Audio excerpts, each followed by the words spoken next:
The alarm clock rings, and the kid tries to smash it, but it vanishes. It reappears on the ceiling, then the fridge, then the dog's back. Final shot. You can't stop time!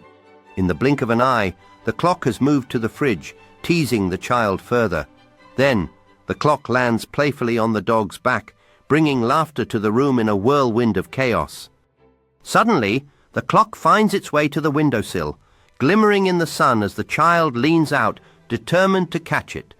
In a stunning finale, the clock hovers mystically in mid-air, leaving them both in awe, united in the realization that time cannot be tamed.